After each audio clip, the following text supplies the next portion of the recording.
மக்களே வணக்கம். நாம இன்னைக்கு சொல்லியிருந்தோம் இல்லையா, முன்னாடி ஒரு வீடியோல உங்களுக்கு சொல்லியிருந்தோம் வந்துட்டு நம்ம இன்னைக்கு வந்து காணி பக்கத்துல வந்து வரசித்தி விநாயகர் ஆலயத்தை நம்ம வந்திருக்கோம்னு சொன்னோம். அந்த வரசித்தி விநாயகர் ஆலயத்துக்கு வந்துட்டு நம்ம வந்தாச்சு. இதான் பாருங்க, அந்த கோவிலோட ராஜகோபுரம் இது. இந்த கோவிலுக்கு முன்னாடி வந்து திருக்குளம் வந்துட்டு அமைஞ்சிருக்குங்க. இந்த திருக்குளத்துல வந்துட்டு நம்ம வந்து குளிச்சுட்டு அதுக்கப்புறமா வந்து உள்ள வந்து நம்ம வந்து வரசக்தி விநாயகர் வந்து தரிசிச்சோம் அப்படின்னு சொன்னா கண்டிப்பா வந்து நம்ம இங்க என்ன வரம் வேண்டி வரோமோ அது கண்டிப்பா வந்து நடக்கும் அப்படின்னு சொல்லிட்டு இங்க இருக்கிறவங்க வந்து நம்பிக்கிட்டு இருக்காங்க. சோ அது நம்ம இங்க இருக்கிறவங்க கிட்ட கேட்டாலும் அது பரவலா வந்து சொல்லிட்டு இருக்காங்க. நீங்களும் வந்துட்டு இந்த வரசக்தி விநாயகர் கிட்ட வந்துட்டு நீங்க எந்த வரம் வேண்டி வந்தாலும் கண்டிப்பா நடக்கும்.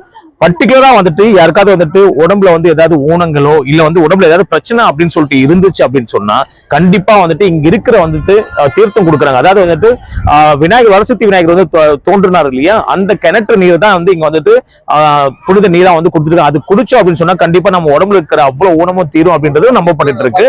சோ கண்டிப்பா நீங்க இங்க கோவிலுக்கு வந்தீங்க அப்படின்னா இந்த திருக்குளத்துல குளிச்சுட்டு அதுக்கப்புறம் வந்து சுவாமியை பார்க்கலாம்.